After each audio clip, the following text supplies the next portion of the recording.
What's up, gamers? Welcome back to another episode of the Squawk and Seas podcast, your favorite Pokemon podcaster's favorite Pokemon podcast. My name is Kyle Koopa Rios, and I am joined, as I am every week, by my cohort in arms here, the Pony Bottle Champ, Mr. George Fabray. George, happy Tuesday, my friend. How you doing? Hi. I'm doing well. How are you?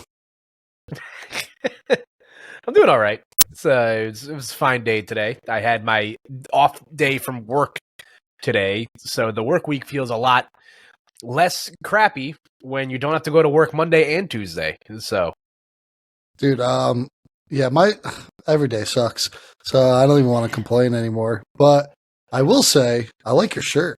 Your shirt's pretty cool, man. Thank you. Yeah, this is for those of you on our not listening audience, because I will have this episode up on podcasting platforms by the end of the week. I got to work on that tonight. Whoa, what is happening? What is that? What was that? What?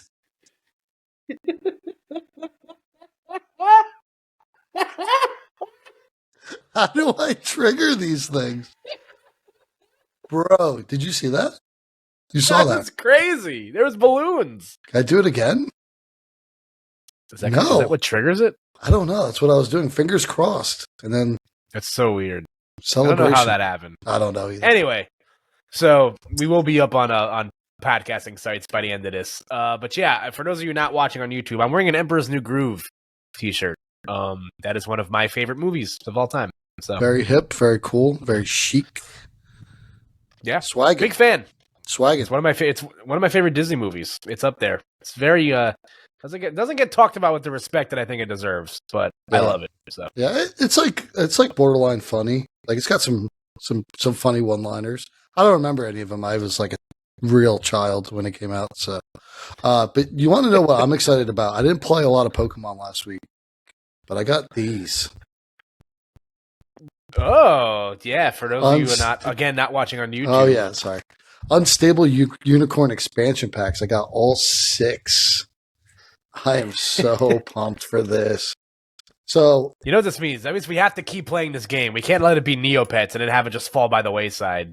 No, I think we're totally locked in. So, you know, I like to play all games. Kyle likes to play all games. A lot of our friends like to play all games. One game in particular has been sticking around, and we play it before and after League almost every week, and that's Unstable Unicorns. If you have never played it, try it out. It's better in bigger groups. It's just diabolical. Like, it's just chaos the whole time. Yeah, for those of you who are familiar with, like, it's a tabletop game. It's like a Cards Against Humanity like sort of clone. Like Exploding Kittens is the good comparison I'd use. It's a game where you aim to sabotage the other players while also trying to obtain your win condition. But it's like Cards Against Humanity in the vein where like this version of the game is very adult orientated. There's a lot of adult humor, thrown into the cards. It's a lot of fun. I think I've always thought games like this are very entertaining. And, we play with a bunch of people where, we all love tabletop stuff. I think it's healthy for us to play stuff that isn't just grinding our head into Pokemon all the time. Yeah. And we've tried dabbling in other card games as well. We were big Neopets Battle Arena. Battle Dome people. Forgive me. That was a game that was very popular in our friend group for a while. I lost my deck somewhere. You probably gave it to someone, just don't remember. I definitely just didn't give it. That was like an expensive deck. I gotta find it.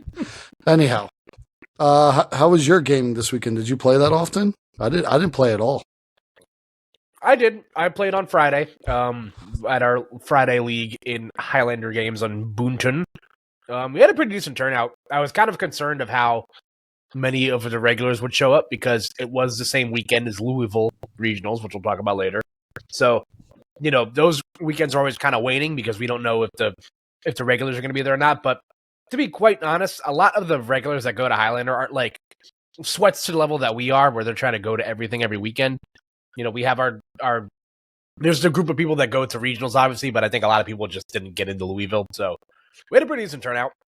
a lot of fresh faces. A lot of new people that didn't know the rules of, hey, if you're not going to play after the first round, you got to drop. So we had a bunch of people just leave and not come back. Wow. Which was a little like, you teach those things, but it was fun. I played, I was a Lugia bot, as I usually do. And how'd that feel?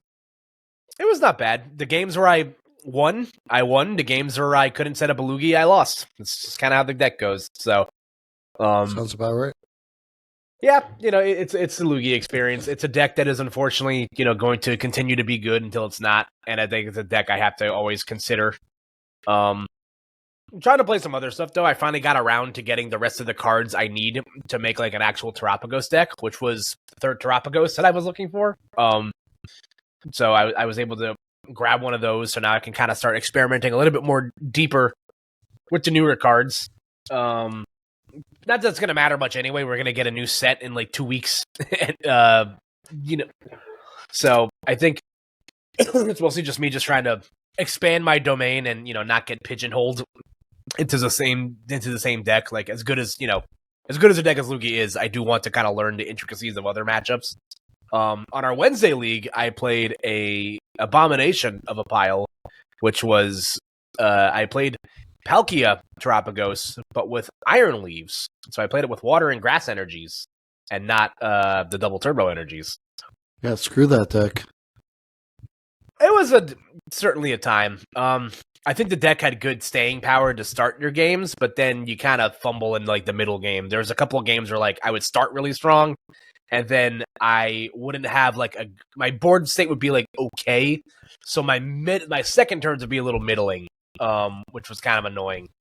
But this is kind of how that deck functions, I think. Like, the more I play Terapagos, the more I'm just like, this deck either has it or it doesn't. You either win in 4 turns or you just don't. So, I still think the deck is very good. I think the Dusknoir package is just better. Yeah, Dusknoir is, I think, just the card right now. So much on Twitter right now, just everybody asking for it to get banned. I think they were walking around Louisville regionals with like a whiteboard, like signing a petition to get it banned. Did you see that on Twitter? Yeah, I thought it was funny. It was, like, yeah, I mean, like, there's definitely no merit to that, but I don't know. And then I just saw, on Tuesday as we're recording this, Jake Gearhart also clamoring that Pheasantipity is more detrimental to the game than Dusknoir. So a lot of opinions right now with the current format, just cards being overpowered. I personally think it's just what the meta is, and it's not overpowered because, quite frankly, you can play the same cards in every deck. So it's just other cards are not as good, and I think people want cards to be good. I think people are upset that Iono and other hand control like Unfair Stamp, cards like Roxanne are not as beneficial right now, but it's just not a hand disruption type of format. Yeah, I can understand where people's like frustration with those cards are. I agree. I don't think this format is tough for a number of reasons. We'll talk more about that when we talked about Louisville and the structure of everything. Now that we've seen this for a couple of regionals now. My biggest problem is that it feels counterproductive to some extent because the Pokemon Company was very big on comebacks being like a big part of the game, which makes sense. They'll make these cards they'll print cards like Iono, that will allow you to have a better time in the late game against your opponents to mount your own comeback. But then you'll also print cards like Pheasantipity, which also aids you in making those comebacks and helps you replenish your hand. So hand disruption, which has historically been very good in past formats, isn't as good right now, like you said. I think the problem, I think when people talk about like the problems and how a format goes, really all depends on how long your games go. I think when games are like 4 or 5 turns, it's not fun. It's not very competitive. I think longer games are better for the, for competitive environments.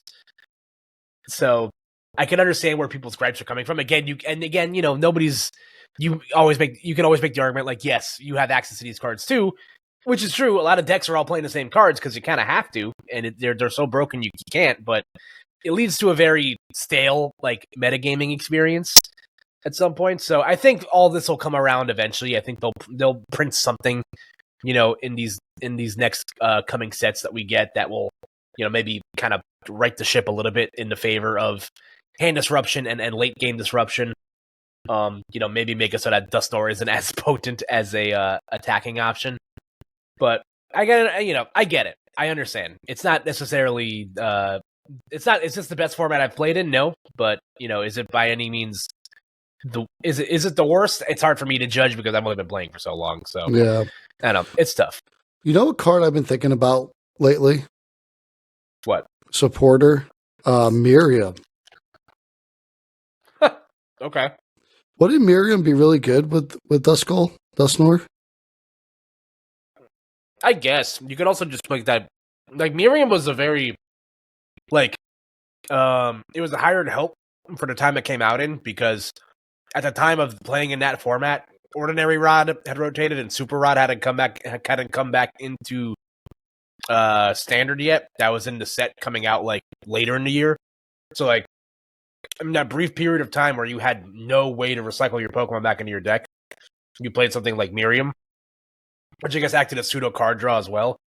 But like, I don't think you need those Pokemon back in your deck. Like Pokemon like Dusknoir and Dusknoir, you want those Pokemon back in your hand, which is why they work better with which is why, in my opinion, I think they work better with Night Stretcher. With Night Stretcher. Yeah. And even then, like, and if you're a Pokemon that wants it back in a deck, then you just play Super Rod.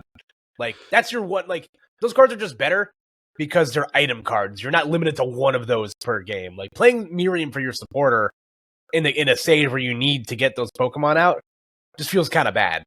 Yeah, I guess that's fair too. I really like the capability because like a lot of people are just playing Night Stretcher and kind of not playing Super Rod in a lot of decks or lower count Super Rod.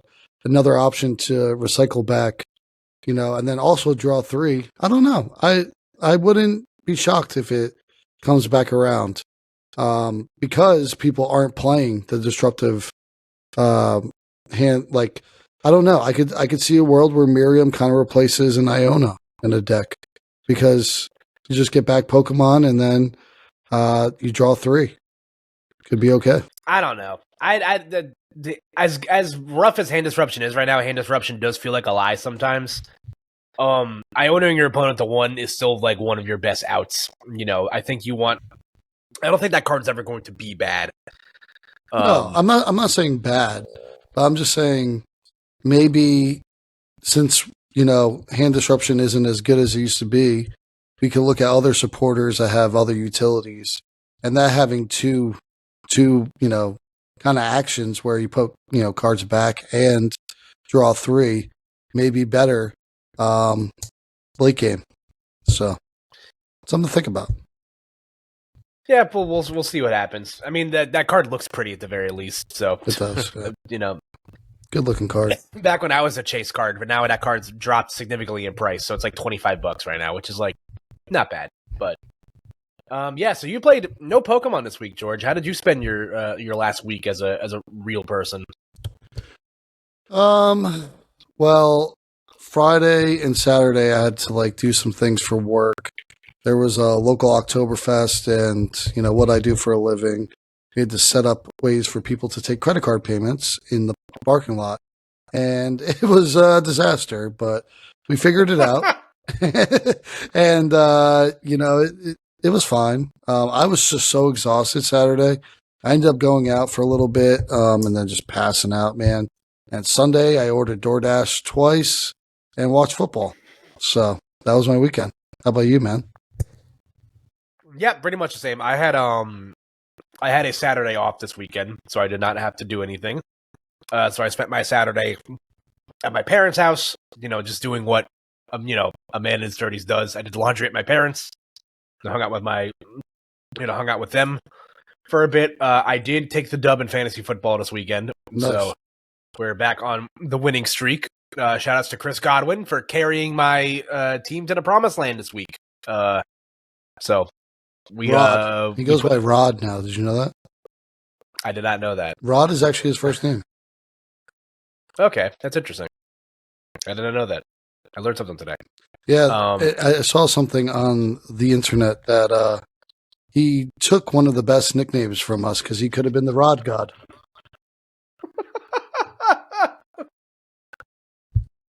That's crazy. Oh yeah, his middle name is Christopher. Interesting.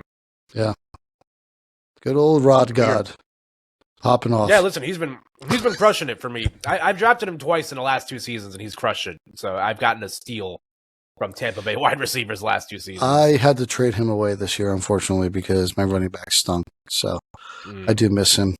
I miss him dearly. The Rod God. Rest in peace. But hey, man, we'll get him next week. That's right. Well, no, I lost one and I won one, so it is what it is. It's fantasy football, but yeah, it's all fake. It's all fake. It's all BS. It's no unstable unicorns. I'll tell you that much. No, that game is fun. If you guys ever run into us at events, George will have it on him. So, or I've to spread the gospel of unicorns. Yeah, I always keep that thing on me. Yes, sir. But like we mentioned at the top, there was a regional this past weekend. The Louisville Regional Championships took place in. So how do you pronounce it? I say Louisville. Louisville. That's how I do it. I usually just say Louisville. It's not a bad one either. I saw shout outs to the people that were like taking pictures, like stanced up in front of that one. I guess there was a spot either in the convention center or somewhere that generated a lot of foot traffic that like had all the different pronunciations of how you say Louisville. So that's fun, I guess. I heard it's a beautiful city. I'm really sad I couldn't make the trip this time around. Don't even, because we had the opportunity. It's true. I was ready to go. I was looking at rental cars, flying into Cincinnati. I would have made it happen. You didn't make it happen for me. I'm a loser. It's my fault. It's all your fault. I also don't have vacation days, so that's the other thing. So, but hey, man, we'll get them, and it just stinks more because I can't go to Toronto this year either, which is like saddening to me. But that's the one. That's where all the homies will be. Yep, that's where everyone's going to be, at least until I make everyone go to San Antonio next year. So flights are cheap, man. I'm just saying. See.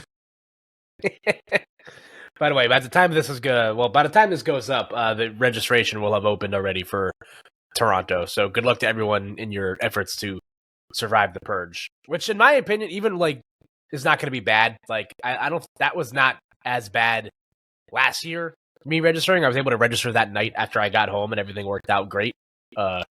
So hopefully they recognize that this is one of the most popular regional spots of the season, and people are going to want to go. So.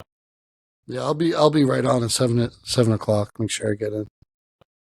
Locked in. But yeah, so Louisville happened this past weekend, and quite the tournament we had, George. We got a couple of things right, a few things wrong. But so I have written down here what your predictions were for the top 8. Would you like me to remind you? Sure. Hit me. You had 3 Terapagos, 2 Lugia, 1 Reggie Drago, 1 Palkia Dustnor, and 1 Raging Bolt. So you were pretty close because we had 2 Lugia, we had 1 Raging Bolt, we had 1 Terapagos, 1 Reggie Drago, 1 Palkia. Where you were only wrong were 2 that I don't think a lot of people saw coming. And that was in the Charizard Pidgeot from local Pokemon goer, Sebastian Lechamed. That guy's good. That guy's really freaking good. He's kicked my ass a million times. And I was always like, man, I can't beat this guy. Now I understand why. He's really freaking good. And then Lost Box, Michael Davidson, rolling around Turbo Lost Box. That was shocking to see in the finals, huh? Yeah, I was a little surprised by a couple things. Number one, Lost Box making it all the way to second was quite surprising to me. That deck seemed dead on arrival, since the introduction of Kyurem, during Shrouded Fables. But I think it makes sense in a meta where Reggie Drago is not 20% of the field. You can probably dodge that matchup and be okay. we saw that in spades there with Michael Davidson. I'm a little surprised that Tropicos did not see more play than it did. It was the second most popular deck this weekend. Only one in top 8 and only 2 in the top 16. So Gabe Smart, content creator, really good player, finished out in 7th place. And shout out to Julian Gort-Berry. I played him in Baltimore. He's very, very good. He's a Toronto area guy, I believe. He's a very, very good player. He was rocking. I believe it's essentially the same list.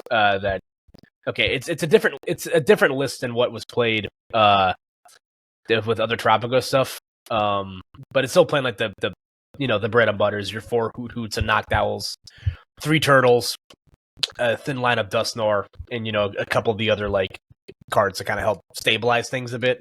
I think there's a switch in here. Yeah, there's a switch. There's an Energy Lotto, Vitality Band. So very similar to the list that won Joinville a couple weeks ago. But yeah, we were close. So I'd say what's your biggest surprise out of what we see here from at least like the top 8 or maybe like the top 16? Like, is there anything that's kind of standing out to you besides the obvious stuff? Yeah, I mean, I just thought there'd be a lot more Tropicos, to be honest with you. To see, I was way off. I said 30%. You knew that was stupid.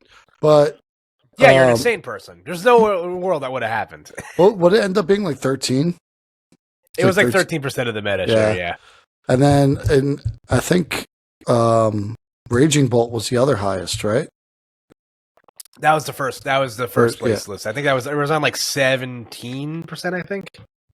Yeah, I was a little shocked to see Charizard being up there. And with Unfair Stamp, because I cut that before Baltimore, and it makes me I really regretted that, seeing that. But the one thing that I thought was cool, I don't know if it surprised me or not, in the top 64, there was 6 Palkia Dustnors, which I think that deck is now kind of solidifying itself as a meta deck. It's not like a gimmick. Not too many Gardevoirs. Thought there'd be one that snuck in there. Yeah. Highest placing one was Gardevoir God himself. It looks like Henry Chow. Got 36.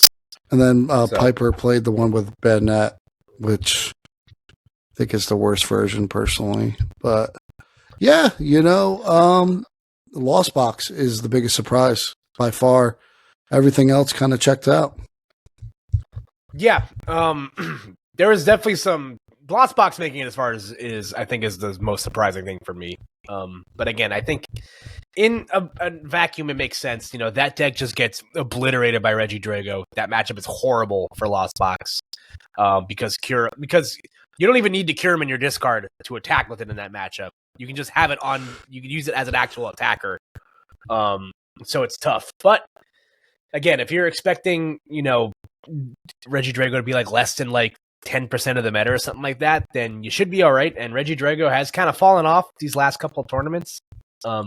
We do see the one here in top 8 from Benjamin Herbert. And from my Canadian friends that are on the scene, Benjamin is a first-year master and started 8-0, I believe, in Swiss. So kudos to him, man. And I'll talk about his list in a bit. But again, some interesting stuff here from the list for Michael Davidson. Looks like him and Caleb Rogerson also played the same list. Caleb got top 64, but pretty standard, Turbo Lost Box stuff. You see the one copy of Spiritomb in here. I think that's really good against control decks. Being able to turn off Rotom is very, very important. But it's other than that, very classic stuff. 4 switch carts, 4 super rods. 4 ofs all the important stuff to help you get your guys out. And it's just an unfortunate finals match for Michael. I think if he drew a little bit better, he definitely, in that second game, he definitely had, an opportunity to win that game, because that is a really tough matchup for Raging Bolt.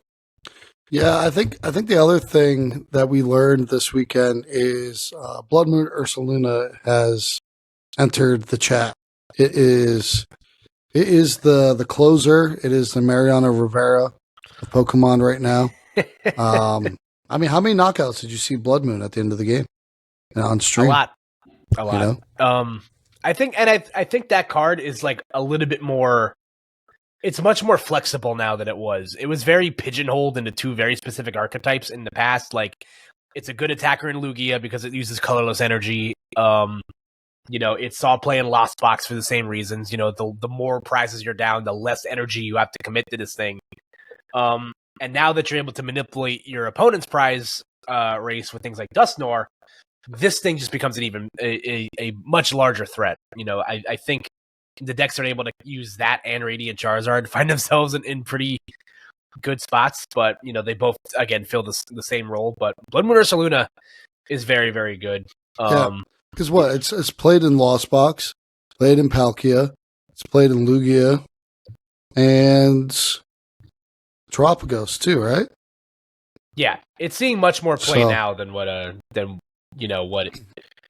it used to get, and obviously like things like Pidgeot control as well. As a 2-prize attacker in that archetype.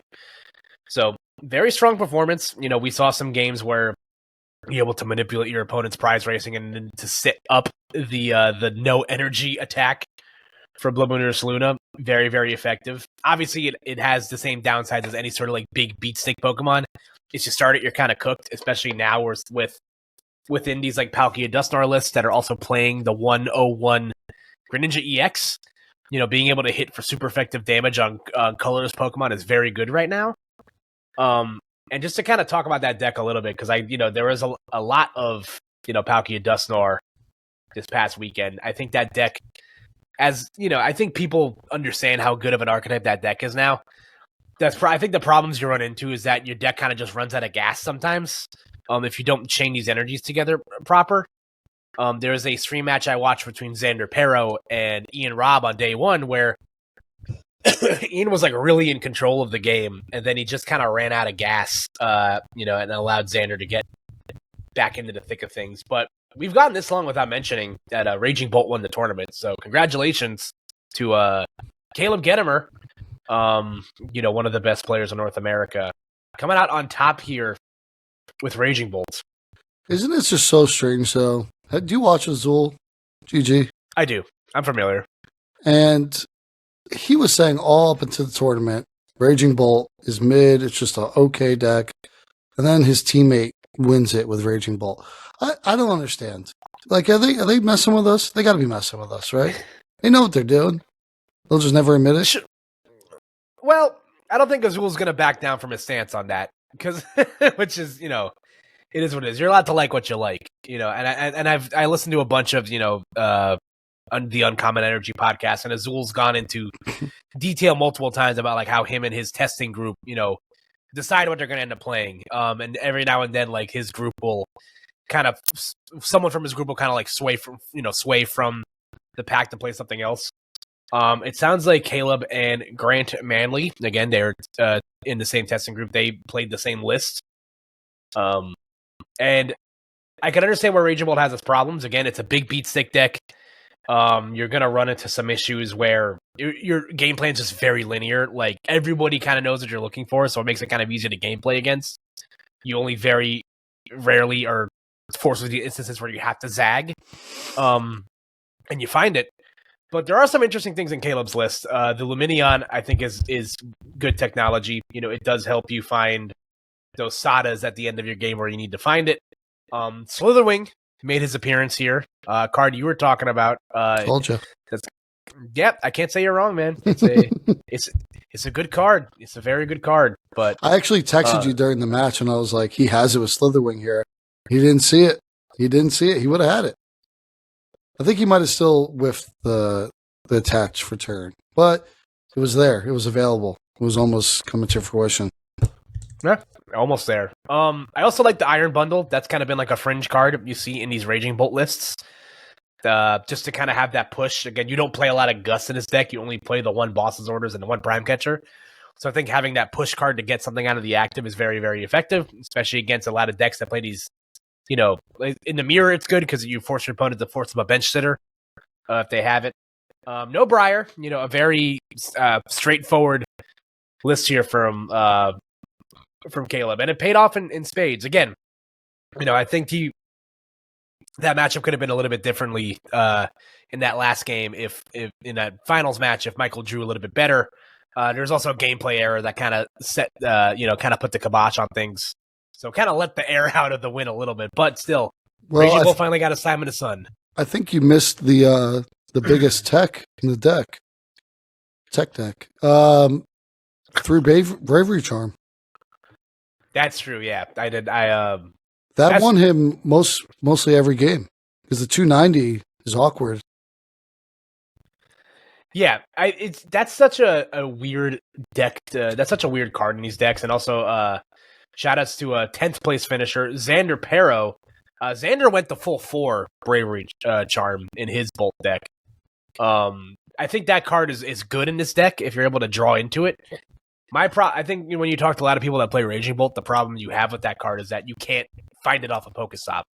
You have to draw into it. There's no way to like cherry pick that card out of your deck. So I think playing cards like that where you can't necessarily, you're very pigeonholed into how you find them is bad. But when you have them, it's very, very good. There is, I think, another thing that happened in that game I mentioned earlier where Xander played against Ian is that Xander was able to put all of his Pokemon out of Oko range by putting Bravery Charms on them. So, well, this is the second time that we saw a regional win because of Bravery Charm.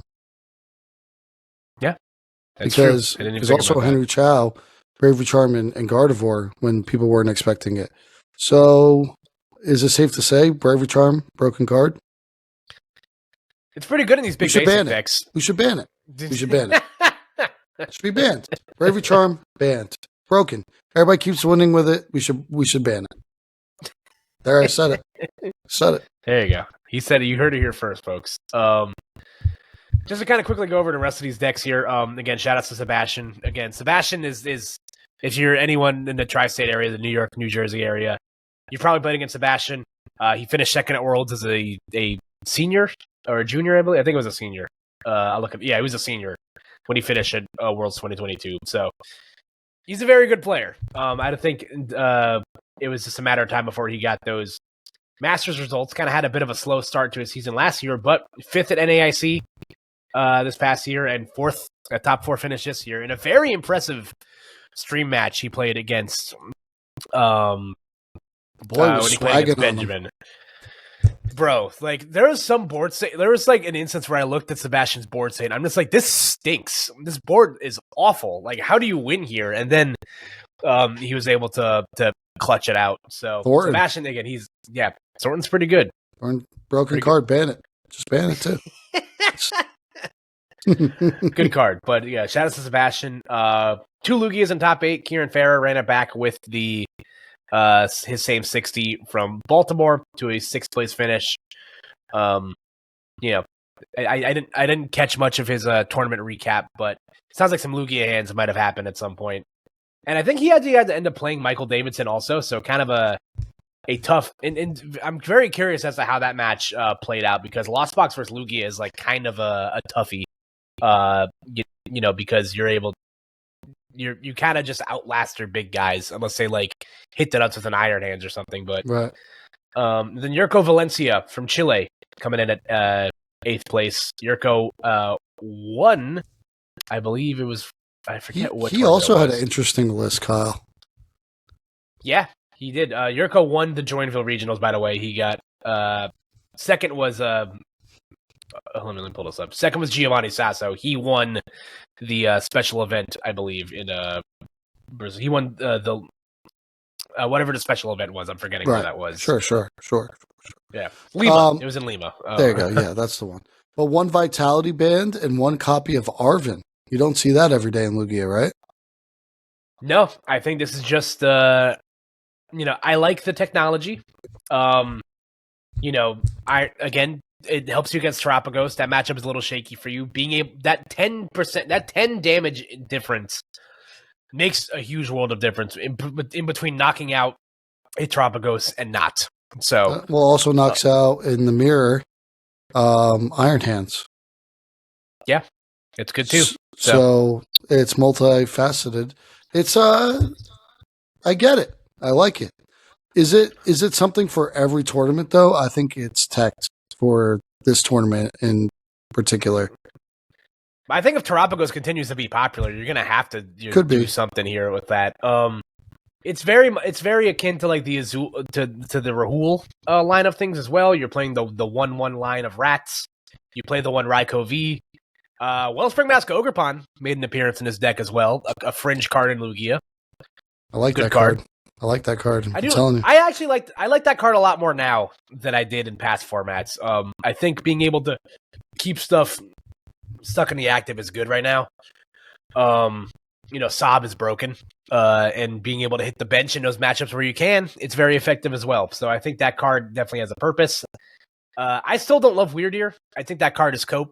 You never get that card when you need it if you're playing the 1/1 line of rats because you need to have that one hit knockout machine.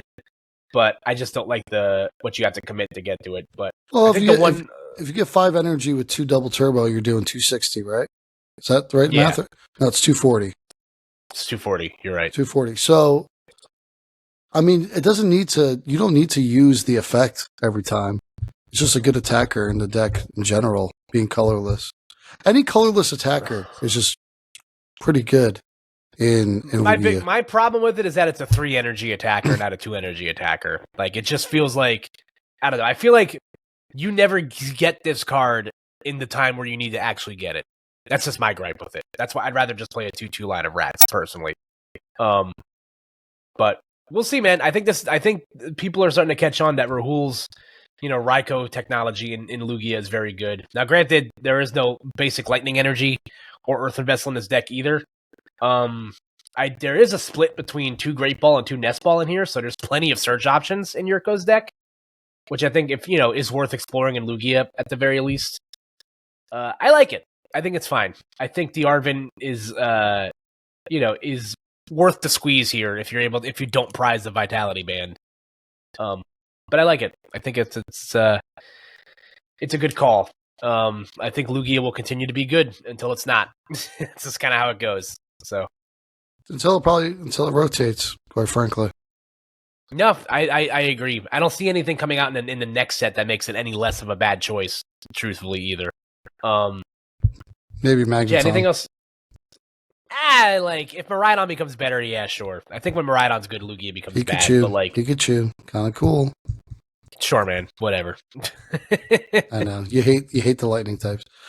Well, the other thing, Kyle, about the tournament, a lot of going on Twitter. I'm just such a big Twitter guy now, right? I'm just It's so Twitter. Funny watching you use Twitter. You just be saying things. I just be saying shit, bro. That's all right. But, Azul, I mentioned him earlier, and also Jake Gearhart, also previously mentioned, both tweeting out that they will not be attending events until something changes, and mostly because X2 does not guarantee you top cut in some of these tournaments anymore. Is that criminal? Does that give any chance for the small guys? Are we cooked? We might as well save our money? It's tough, man. For those of you who are uninclined that haven't been catching up, this is a clean cut here at Baltimore. Everyone going in the top cut had an X1 record. Louisville, excuse me. So everyone going in the top 8 of Louisville had an X1 record. Everyone at X2 that went into day 2 at 6-2 basically just never had a chance to make it in the top cut, which if you're making it in the day 2, that's what you're playing for at that point, right? So people tend to question, what's the point of even playing Pokemon? What's the point of even playing in day 2 if you have no chance when the day starts to make it in the top cut? Which is understandable. That makes zero sense. You realize, what are you playing for? What's the point? Especially, okay, this is my gripe with it, right? If you're going to raise the stakes and make it harder to make worlds, and then say, okay, if you make day 2, you have no chance of winning the tournament, then what the heck are we doing? Yeah, I think that extra round truly does make a difference. I think there were some problems with it, where there was a lot of last second no shows. I think the Hurricane Milton really affected a lot of travel for people, maybe coming from the southeast. Okay, so that's a great point. No, that's a great point, Kyle. Because do you think that Pokemon, just with everything that has happened with all these regionals, how many times did you go to a regional? Well, I guess you didn't go to as many as I did last year, but like it felt like every other one was, this is the biggest one ever. This is the biggest one ever, right? Like how many times did you hear that? All right, maybe if you weren't there, but you were watching on stream, right? Did they just not expect to have a under 2,500 person tournament this year? That could just be it. And this is just an anomaly. It won't happen again. That is true. Yeah, it could just be an anomaly. I think the 8 rounds day 2, 4 rounds day 8 rounds day 1, 4 rounds day 2. It's tough. That extra round truly does make a difference. Ties already feel worse. A tie is essentially a loss now. I agree. If you're going to raise the stakes, if you're going to make it harder to qualify for Worlds, which again, I agree was a good step in the right direction. I don't think the esportsification of Pokemon is a bad thing, but I agree. I think if you're not playing, I'm Alex Szymanski, a guy that I know from the Shuffle Squad, one of the best players in North America. He went 4-0 in day 2, and he didn't make top 8. He didn't even make top 16, which is insane. Stupid. So I think there needs to be a compromise met somewhere, because going undefeated in the second day of competition usually will guarantee you for asymmetric cut. If one of those, granted, if one of those guys, tied, then yeah, all chaos breaks loose. It's an 18-person cut in top 8, which is funny. But that puts the pressure back on, the decisions, what we talked about in previous episodes, where people are now incentivized to make gentlemen's agreements so that these things don't happen, so that you don't tie as often, so that every game does come to a natural conclusion. And that, again, it just continues to open up the can of worms, which sucks, because I forget who I saw post about this on Twitter, but it might have also been JK or her, I don't remember, but it's just someone was just listen, you're incentivizing people to make gentlemen's agreements, but 50% of your player base probably has never made a gentleman's before. 25% of them probably think it's cheating. And 10% probably just don't care, because they're just there to have fun for the weekend. They're not competing for a Worlds invite. So you can't expect someone to want to, honor a gentleman's agreement when they have no idea what they're talking about. So I think the system has proven that that extra round does make a difference. So I think there has to be a workaround on maybe the kicker. Again, there's still a lot of people entering these tournaments. I think not having that 9th round or that 5th round on day 2 makes a huge difference. Yes, getting out of the convention center is early is nice, but I feel like there needs to be a better middle ground here. Well, I guess the other thing too is if they said just everybody X2 makes asymmetrical cut, how many people would that have been this last tournament? Are we able to calculate that? I think someone on Twitter said it would have been an 18-person cut. Is that what you mentioned before? Is that correct? So yes, I think that would have been correct. So if it's 18 person, that adds 2 more rounds, and then basically giving top 6 a 2-round bye. They're going to be sitting around for that long. That also doesn't fix it, right? No, I agree. I don't think that. I think there's more I don't think people want to play less Pokemon. I think is what the big argument I've seen come out is. I think that extra round day, that 9th round makes a big difference, and I think there needs to be a change somewhere where again, you shouldn't go into day 2 of the competition and have 0 chance of making cut. I just think that's bad for the game. Now, maybe it's an anomaly, like you said. Maybe this just happens this one weekend, and then we don't see this again for the rest of the season. But I think at some point, and they've made changes mid-season to certain competitive milestones. They dropped the CP threshold to qualify for for Worlds in the past. I think mid-season. I think it was the Yokohama season. So I don't know. I think there needs to be a better. At one point when we were going to regionals, wasn't it only didn't 5-2-1 get you in too? 6-2-1. That's was only the 6 threshold. But wasn't there a time where there was only 8 rounds and it was 5-2-1? I remember 5-2-1. Since I've been playing, it's always been 8-6-2-1 gets you into day 2. Yeah, I mean, I've been playing the same amount of time. I could just be making that up, but yeah, I don't know. It's me personally trying to prep for Toronto. That scares the crap out of me. you know, just knowing like, hey, if I go, I mean, I guess my goals are a little bit different, just to make day 2, right? So I don't think anything really changes, but the kind of shitty knowing, like waking up the next day, day 2, and being like, all right, well, best I can get here is probably top 64. Yeah, it's tough, and again, hopefully there's a something that changes within the competitive, within the competitive matrix or something. Maybe they'll make such a change at some point. Maybe they'll calculate these sort of things. It's tough, man. Again, I feel for all those people that went X2. X2 was used to be good enough to get you in the top cut, but that's what happens with the new changes this season. So we'll see what happens. We got some time before our next U.S. regional, so we'll see if maybe the kickers change or something gets changed along the line. But like you said, it stinks for the smaller guys like us. That X. I don't want to be in a situation where I'm forced to make a gentleman's agreement that I don't want to agree to because I don't know what the heck I'm doing. It's not fun that way. But yeah, I don't know. We'll see what happens. I'm with you, brother. I'm with you. Yep. I'm still going to be playing my shitty decks, man. That's what I'm here for. So, I think I'm hopping off Charizard for a little bit. We're going to go explore some uncharted land and see what the heck happens. Recently got some advice that I am probably too reliant on quick search, and it's formed some bad habits. So, yeah.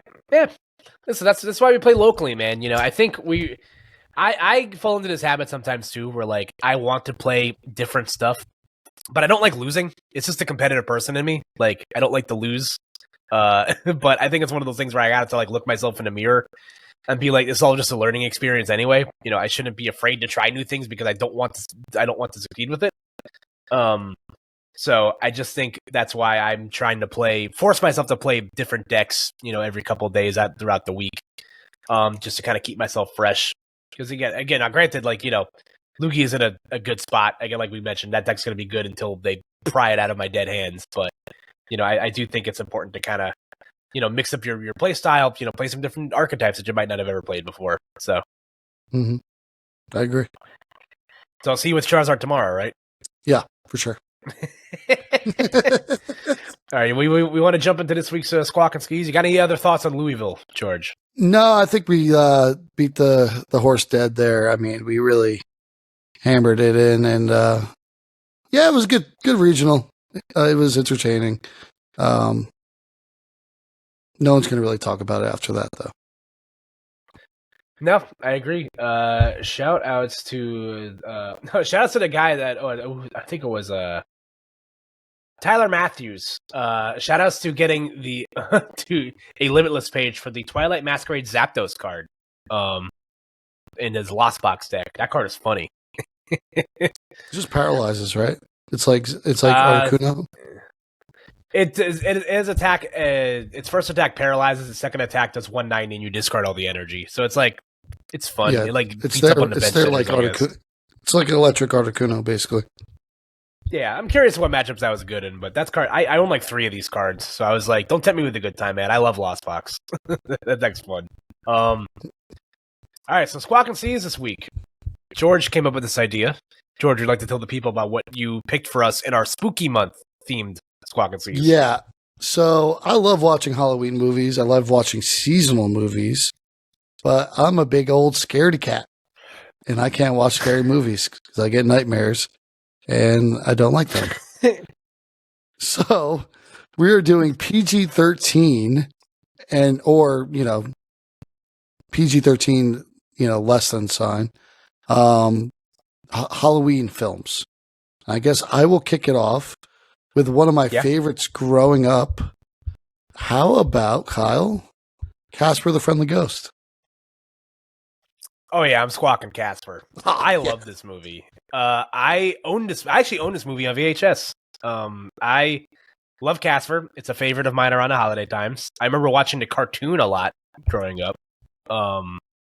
It's a classic. What more is there to say? This movie actually used to scare me a lot as a kid. But then I stopped being a baby. Yeah, I talked about this on my ironically enough, my other podcast this week was about horror films with one of my friends, and I mentioned that there was like certain movies growing up that like scared me. And Casper was like one. I was just like, I think I was afraid about how big his head was. It kind of freaked me out. But then I got over it. I was like, yeah, this movie rocks. So I'm squawking Casper. That's a fun one. Interesting. All right, cool. Yeah, go Casper, the friendly ghost. All right, I'll toss you a good one here. This is one of my favorites around the holiday time. When there's something strange in the neighborhood, George, who are you gonna call? Are you squawking or seizing Ghostbusters? The Ghostbusters. I actually just watched the most recent one recently, a little while ago. Yeah, I mean it's a great franchise. The original is obviously far superior than the new ones. Dan Aykroyd, right? Like, guy's a legend. Classic. Saturday Night Legend. Yeah, we're squawking that. I was actually thinking about watching it again recently because I watched the most recent one and going back. Because they they throw little nuances in there, referencing the old movies. So then you kind of forget. So you kind of want to go back and watch. So Ghostbusters, yeah. I think it's going to be hard to seize any of these, but I always say this on the first two. The first two are always like softballs. All right, yeah. let me see if I can. It's a classic. Yeah, let me see if I could queue up something a little more controversial here. What about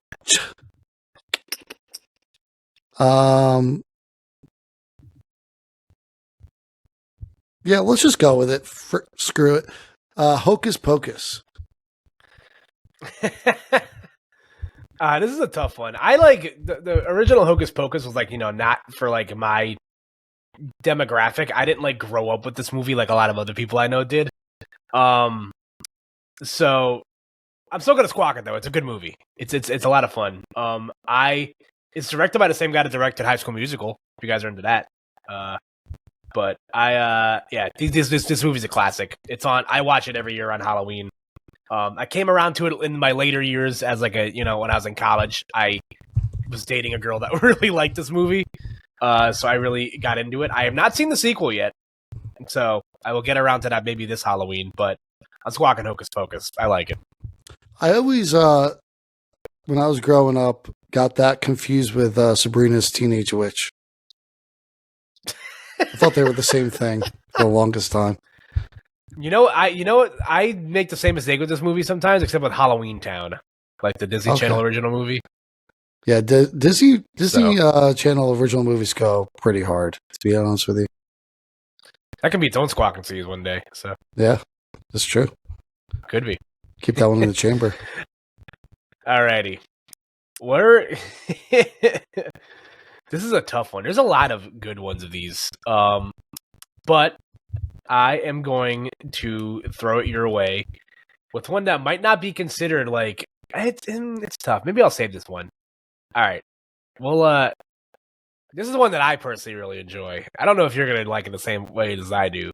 We're squawking or seizing the Rocky Horror Picture Show. I mean, I'm a big Meatloaf fan. How can I not like it? It is very campy, so I don't know.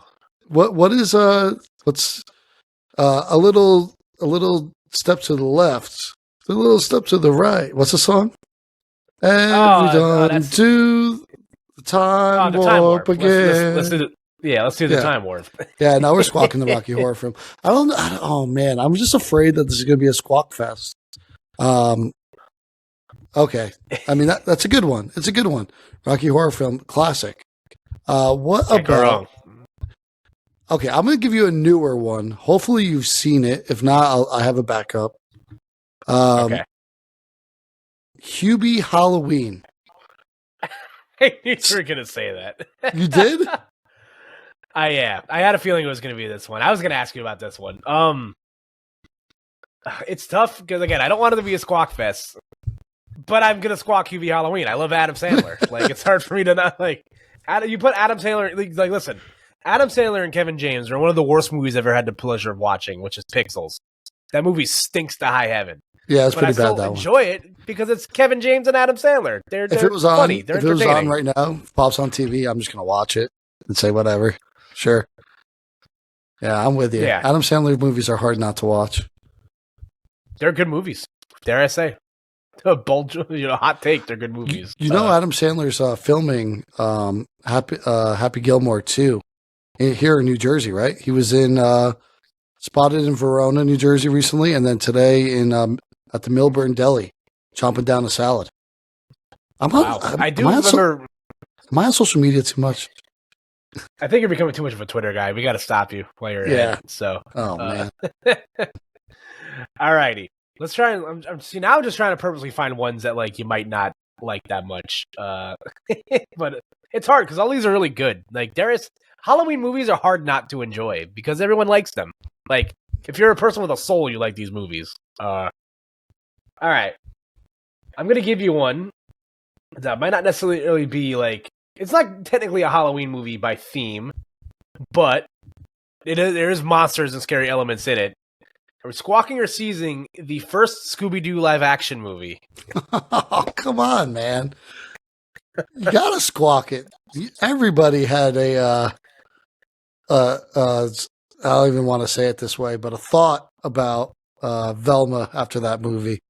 Come on. Shout out to Linda Cardellini. God bless her. Man. Love something about the glasses and the turtleneck. I don't know. Freaks and Geeks, man. Great show. Yeah. Yeah. You also do a great Shaggy impression. You got to do it. You got to do it now. We got to hear it. Like Scoob. Like Shore, man. Yeah. No, I mean, Scooby-Doo, man. Scooby-Dooby-Doo. Yeah, Squawk. We're squawking. Do you have a favorite of the Scooby-Doo animated movies? Like, no, I think that one is actually my favorite because that's the one with the little Scooby-Doo. What's his name? Scrappy? Scrappy-Doo. Yeah, Scrappy-Doo. That guy was awesome. Swagging out. All right, I'm going to give you like a scary movie right now. Okay. This movie. Maybe I'll tell you the story about it for me afterwards. Now I'm gonna start off with it, and then I want to see your reaction here. In 8th grade, me and my best friend went on a double date. Met the two girls in the movie theater. We walked out in the first 45 seconds of this movie. The Grudge. Oh my God! What? Oh my God! I'm seizing The Grudge. I do not like this movie. I was scared shitless in that movie. It's like it's fine. Like I like. It's tough because like it's a Sam Raimi produced vehicle. I like Sam Raimi. I saw this movie during the time where like horror movies kind of freaked me out, so I was just like, it's like it's fine. The opening scene, date. Yeah, the opening scene with the kid in the window, I crapped my pants. I had to leave. That is so funny. I mean, that's such like an 8th grade mistake to make, also because like taking a girl to the movies on a first date is such a bad move. And they were freshmen in high school. Even worse. Oh Lord, yeah, you're crazy. That's bad. It was bad. I took one of the worst dates I ever went on is I went on a double date with one of my friends, and we took these two girls to see oh my God, it was the sequel to the Da Vinci Code, and I had no idea what the hell this movie was about. Like I was in like the 9th grade. I don't know what what the concept of this movie is trying to explain to me is. Like right. I wanted to go see like Transformers or something, but no, nobody wanted to go see that. So no, of course not. Yeah, we're seizing A Grudge. I'm fine. I'm good on it. All right, we got to seize. All right, we got to seize. All right, we're on the board. All right, I'll give you one more. It's tough. Well, we both have one more after this. We're at 3. Yeah, we'll do one. This is our last one each. It's all right. So this one's. Yeah, we can do this one. Okay, so it's a classic. I feel like we're poised to talk about this one. Are we squawking seizing? It's a Great Pumpkin, Charlie Brown. You know what? My mom loves Charlie Brown. Me, I'm not a big Charlie Brown. I could do her. Line is kind of a wimp. Both of them. I don't know. I never really. It's like the only Charlie Brown I really like is Charlie Brown Christmas. Okay. I might like Charlie Brown Thanksgiving too. I don't think I probably do like the Halloween. I'm seizing it though. Screw Charlie Brown. I'm out on Charlie Brown. I'm not a Charlie Brown guy. Nancy will be very upset with me. That's my mother. But yeah, I'm out. I'm out on Charlie Brown. I don't want to. I will not sit around and watch Charlie Brown. No, so I think we have one more each because this is my fourth one. Then you have one more after this. So okay, that's fine. I'm gonna save one for you to give me because I think there's one that you want to give. I'm gonna go with another like scary movie that I actually did sit through this one in the movie theaters. How I don't know. I was not happy about it. I had nightmares. I think about it all the time. Paranormal Activity. You know, I was actually just talking to one of my friends about this. These movies terrified me growing up. They still terrify me. Found footage, like real life, like horror movies, like freak me out. So like this and like the Blair Witch Project, like the Blair Witch Project, I can't watch. Man, it scares the crap out of me. I don't like it. It's tough. That being said, like even though they scare me, it's tough, man. You know, I'm seasoning it. I can't because I don't go out of my way to watch these movies very often. Like, yeah, if I'm gonna if that one comes on, I'm not watching it. I'm like, no, fuck that. Oh, excuse me. We'll edit it out in post. I get I like horror movies as an adult now. But I will not go out of my way to watch the Paranormal Activity films. They just freak me out too much. So I'm good. Yeah, I'm with you, man. All right, this is my last one.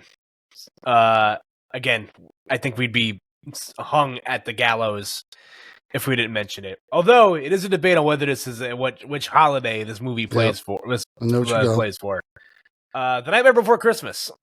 Yeah. So, is it a Christmas movie? I don't know, because the whole song. I mean, you think of Nightmare Before Christmas as "This is Halloween, this is Halloween," right? So it's got to be a Halloween movie. I saw a documentary about this movie about the claymation, and it also reminded me of like Rudolph the Red-Nosed Reindeer claymation. And quite frankly, claymation, shout out to those people that can do that. That's very talented. Like, it took a long time to make that movie, so you have to squawk it. It's a classic. What's the main character's name? Jack, right? Jack Skellington. Jack Skellington, yeah. Jack Skellington, the GOAT. Yeah, great movie. You know, Nightmare Before Christmas. Is it a Christmas movie, though? I don't know. The Skeleton Reindeer Dog. I don't know. They just wanted to spread cheer, but it was Halloween. So I don't know. But I consider this a Halloween movie, personally. Yeah, you wouldn't watch this during Christmas. That'd be weird. I never watch this movie during Christmas time. I always watch it around Halloween. Oh, and I can't wait for when we do Squawker C's Christmas edition, because I am a big Christmas movie buff. Big time. I love Christmas movies, so that's I look forward to that. All right, George, last one. Make it count. We're doing one more. All right. No, like was that your last one, or was that my last one? That was my last one, but I'll give you one more. Let's do one more. Yeah, give me one more on the way out. That's fine. That's yeah, fine. Give you one on the way out. One for the road. How about Saw? I'm out. I can't do it. Body horror is like one of my least favorite things to watch in horror movies. So like, I'm good. I can't do it. It's like it makes me like squeamish. I can't do it. I'm out. I don't want to play a game, Jigsaw. I'm good. And you know, we actually didn't name one that was like pretty bad. We'll just name it at the series. I'm seizing all of them because they terrify me. Michael Myers creeps me out. The Halloween series movies, I'm out on all of them. How do you feel about that? I love those movies personally. I think they're good. I love those movies. But you know, I like horror movies. You don't. It's just like it's kind of who you are. Can't change that. And one more honorable mention because it's out right now. Beetlejuice. That's right. I have not seen the new one yet. I'm squawking Beetlejuice. I love Beetlejuice. That's one of my favorites. It's a good one. But yeah, that's it for this week's edition of Squawk or C's doing PG-13 Halloween movies. So we're gonna have to come up with a good one for next week. We got 2 more weeks till Halloween, George. We gotta find something. I know. It's a long month too. There's 5 weeks in this month. So that is true. I forgot about that. Actually, no, we got one more week. By the time next week rolls around, we'll figure it out. It'll be fine. Yeah, I'm sure. But so that's gonna be it for us this week's folks. George, let the people know at home where they can find you. Right down there, PNY BTL Pony Bottle Champ on the X or the Twitter format, depending what you call it. Also, on PTCGL. One day, I will get a random challenge, and it will be fun. And I can't wait and look forward to it. How about you, Kyle? I can't wait either. I'm at Koopa NJ across platforms. You can check me out there. I host this podcast. I host the Cooped Up podcast where I talk about pop culture stuff with my friends. Got a couple episodes of that coming up, in these next couple weeks. And hey, it's gonna be fun, man. We got a pre-release coming up next week. Are you gonna dress up in a costume for the pre-release next weekend? No. Darn shame. Oh well, maybe. That's fine. Maybe. We'll... Oh no, I won't be here. I won't be there next week. Oh, that's right. You're not going to be here. All right, it's fine. You just hate us. It's cool. So yeah, sorry. It's fine. We'll figure it out. All right, that's going to be it for us this week, folks. Have yourselves a wonderful night. We'll catch you guys next week. Good night, everyone. Good night.